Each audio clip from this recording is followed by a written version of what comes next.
Hi, I'm Callie. I'm Sydney. And today's topic is the pros and cons of social media and how it affects your mental health and daily life. And this is All the Simple Things podcast. Growing up in today's society, we have access to over 100 different social media platforms as of 2023. Social media is so influential just because of how much time we spend on it. Exactly. And if you watch just 3 videos on the wrong topic, it can totally change your opinion. You know? Yeah, because I feel like nowadays, especially with the short form videos like Reels, TikTok, and YouTube Short, especially recently, it's just it's short form, and then nowadays our attention span is just so short, and then it just makes it easier to scroll and watch videos and get stuck in this loop of just scrolling. Yes, that so many things. You can just get so sucked in. You just watch before you know it, thousands and thousands of videos. Exactly. But, there's so many videos posted every second. Yes. But it also can teach you things. So we're using social media to post our podcast and promote our podcast. Yes. So for us, our social media, we have Instagram, YouTube, Pinterest. I think that's my 3. I have Instagram and YouTube, and I guess you could count Pinterest. Pinterest, I think, is more of just. I just use it for finding some sort of dress ideas, just for me personally. But I think it can also have its pros and cons as well, which I think we could discuss that this video. But for the rest of the apps, even the apps we have, but for all of the social media apps, we've done a ton of research. We found, because we don't want to have just one opinion, this is bad or this is great. We want to show both sides. Guess we'll jump right into it. Yeah. So we want to start with pros or cons? Let's start with pros. Okay. Pros of social media. 80% said that social media gives them some level of connection to what's going on in their friends' lives. Which, that is a pretty good thing. You get to know what your friends are doing. If they're on, during vacation, because a lot of people don't get to see their friends. Sydney, she lives in Florida. So I don't see her every day, and so through social media I can connect with her. But there is a big con to, seeing into everyone's lives, because all of a sudden you're judging yourself compared to what other people are doing, and not everything that's posted online is accurate. There could be someone who's posting their life, but they're only posting the highlights and the parts that make them seem like they're living in, I lost the word, but I living a perfect life. Yeah, exactly. But I will say, that's the one reason I downloaded BeReal. Yeah. Was to, see people's lives. BeReal, when it came out, was, everyone was, I remember it was the new big thing, just like that one app, Spam, I think. It was just, you could see into people's lives. And, but now BeReal has become, people will wait or they'll stage their life to make it look like it's grand when it's not so grand. Because even with BeReal, there's still ways around being 100% accurate. And I just feel like it's now just become people are comparing themselves through BeReal. Which, again, BeReal can be really good, but at the same time, you're just every single day stressing over, I don't look good, there's no filter, how can I make myself look better? Or just not showing yourself at all. Yeah. Well, but also, after moving, just, being able to see my friends, even the ones that I'm not as close to. Yeah, since you did move, social media can help you stay connected with them, which makes sense, And then, let's see, what's another pro? 71% said that it's a place where they can show their creativity. 67% said social media reassures them that they have people to support them through tough times. What do you think about that? I'd agree with the creativity, because we're putting our podcast out there. And then artists, they can post their work. Although recently with AI has been stealing all of these artists' hard work, and then people can just generate random images. That's, I guess, technically not copyrighted because of the system it's run through. But and then, so 67% of social media reassures them that they have people to support. My thing on this is, there can be fake, there can be fake friends, but what were you saying? It definitely, there are groups on, we're part of that writing group on Instagram. Exactly. Just, there are good communities. Yes, of people who like build each other up, work on all these things together as like a creative community, and also like to help you through like whatever it is. Yeah, one thing I like about the writing community is that you'll post something and they'll be like hyping you up about it. They'll give you some tips, and then they're always posting a ton of stuff about that one topic you like. Which that's another pro is certain things that you like, certain people you follow will influence what shows up on your feed or your for you page. So if you're really into art, you can get inspiration. You can build a community on Instagram who will build you up and hopefully not tear you down. Although it can work both ways. Because it can be a creative space. But it also can be a very destructive space. Yeah. Which leans on the topic of social comparison. Which in cyberbullying. I mean.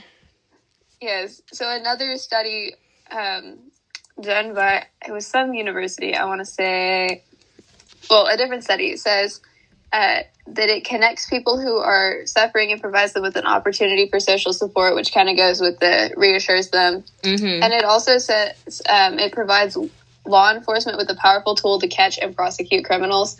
So a lot of people, have been caught from social media.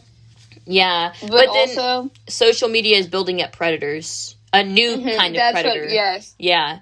So, I mean, you may be catching, say 20% of the predators that already existed, but a new group of predators different kind, from social media that are attacking young people who don't know, like posting stories with your location, that kind of thing.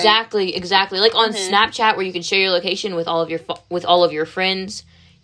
Some of them you don't even know. Now, some people, they only use Snapchat to just talk to the people that they strictly know. But that is a very small % of people. Yes. So, I mean, like, it kind of evens itself out. You know? I mean, social media has definitely changed the society these days. But I mean, I feel like, it can work both ways. I'm not going to be 100% for or against it, but there's pros and cons. Yes, because I've learned so many things just like by watching YouTube. Like I learned how to cut I don't know what I would do without YouTube. So it's taught me a lot of things, but it's also very like influential, and it's addicting. It is, which it's so addicting. Also goes towards sleep deprivation. Yes, another fact or whatever. Many teens spend hours scrolling through social media at night. According to a study published in the Journal of Youth and Adolescence, teenagers who use social media for over 2 hours a day are more likely to experience poor sleep quality and sleep disturbances. I've noticed, like, with a lot of my friends, they all have some sort of, like, they're like, oh, yeah, I don't go to sleep till 2 because I'm on Instagram or I'm on YouTube or I'm on TikTok. And then you can, I mean, a lot of people now will talk to their friends through the night on social media. Which, again, it's a way to stay connected, but, Yes. Like, I've been trying to get my screen time down under 3 hours, but they're so addicting. Exactly. Let me check what my actually is. Bad. Because now my daily average is 4 hours and 35 minutes. And it's 8% up from last week. So wait, that's actually pretty good, I think.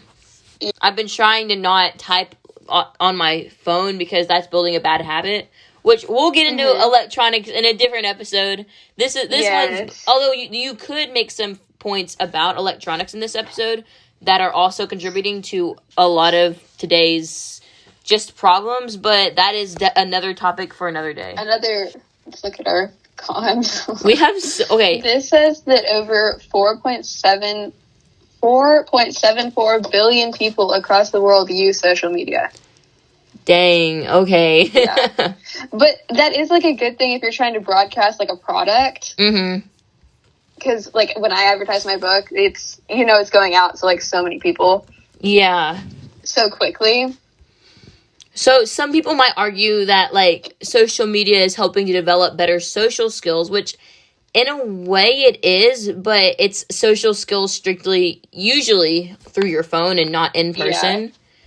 So you really need to have, like, in-person people to, like, talk to and, have those And, like, people cues. who, like, it sometimes it can make you, like, it goes either way. You can feel less isolated, but then you can also feel isolated, because all of a sudden you can see all of your friends, like, hanging out, everyone's doing all these fun things, and then you're just sitting in your room, scrolling through social media.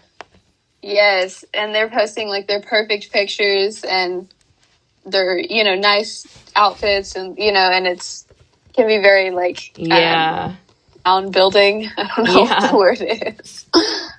Not encouraging. Yeah.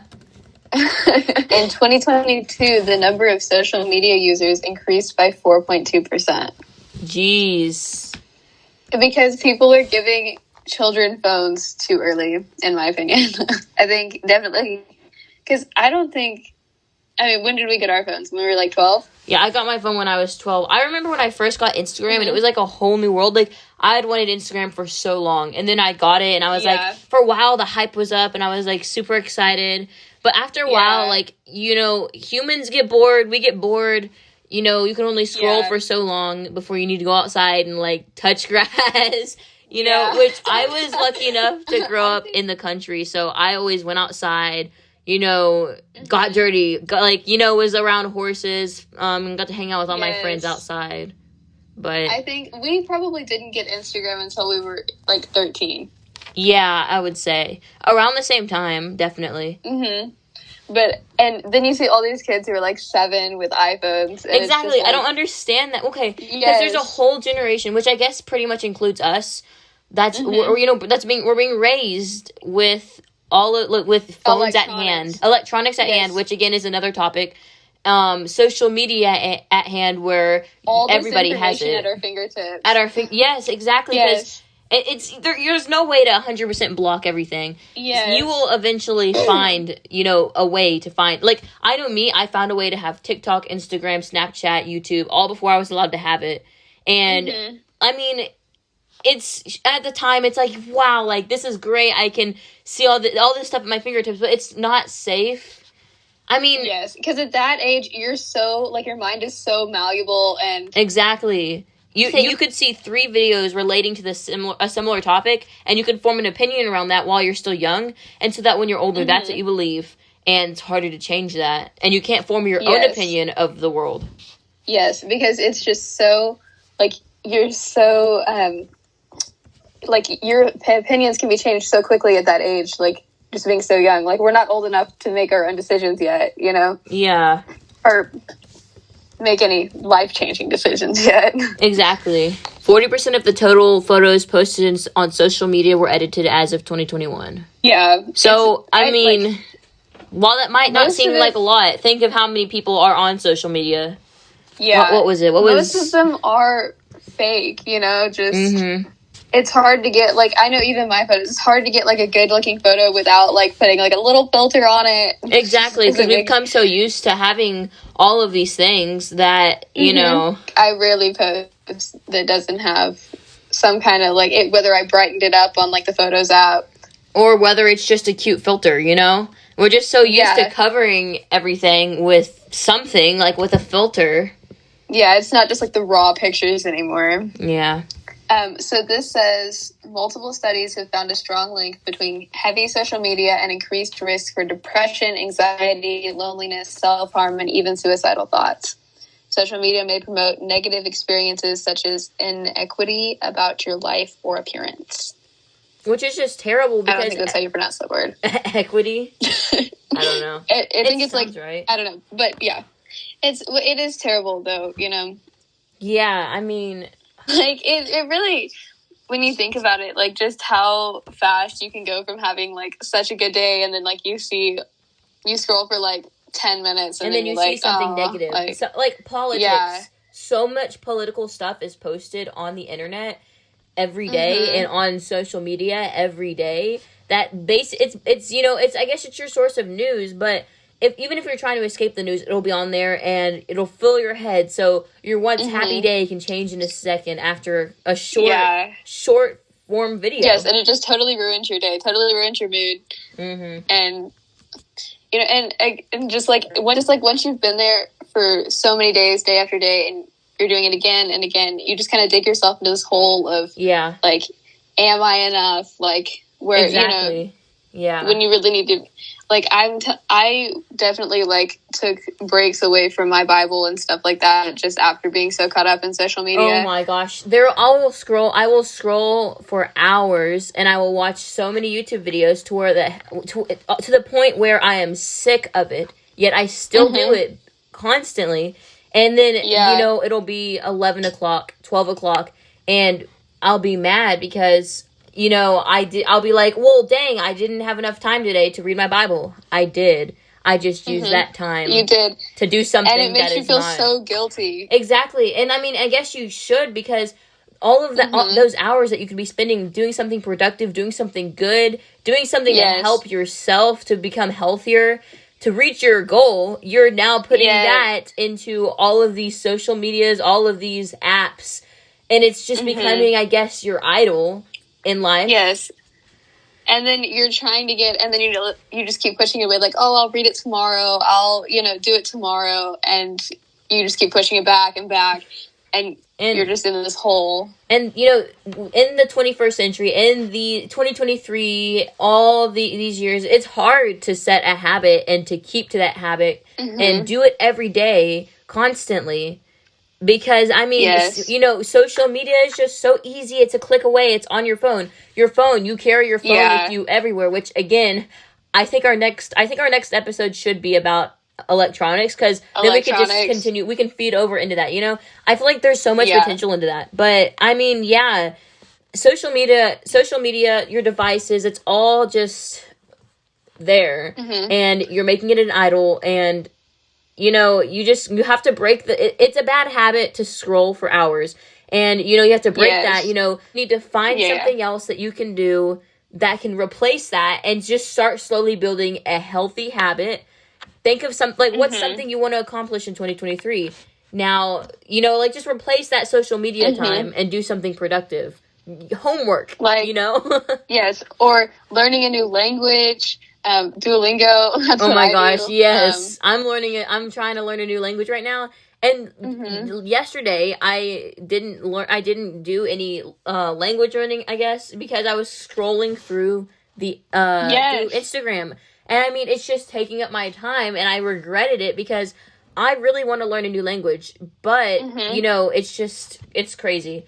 Which it's like get new habits. Like exactly, you can go work out instead of you can go on a jog, Bible study, go into nature, breathe the air outside. On a nice day. It's leaning into summer. There will still be some cold days, but it's starting to get warmer outside. Just get ready for that summer. Get ready to have fun, especially during the summer. Just kind of relax, don't try to put your phone away this summer. Read a book. Yes. A lot of people criticize reading. Learn an instrument. Yeah, but a lot of people criticize reading because, you're having to sit there for hours. But I mean, I would rather sit for an hour and read a book that's informational and gather information and build up my knowledge than scroll through Instagram and fill my head with lies about my image and about the world.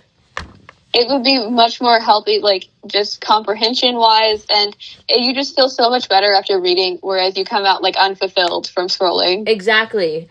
Which, it's just, we can only tell you so much. You're going to have to be the one who sets down your phone. Like, obviously, you're using, it's a crossroad, because right now you're using YouTube to watch our podcast, which, you might have stumbled on it. You might be someone we know.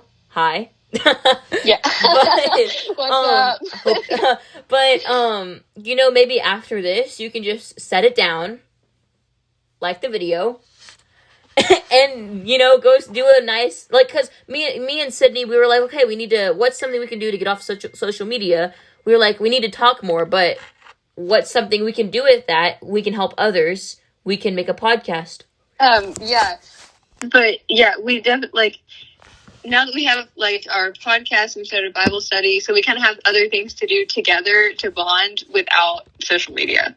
Okay, so here are some ways that methods you can use to tame your social media, need. You can keep the apps out of sight. You can remove them from your home screen, move them to a different screen and cover it up. Or if you don't have that option, if you're on an older device or you're not up to date, you can put it all in a folder and just, put it out of sight somewhere you don't look.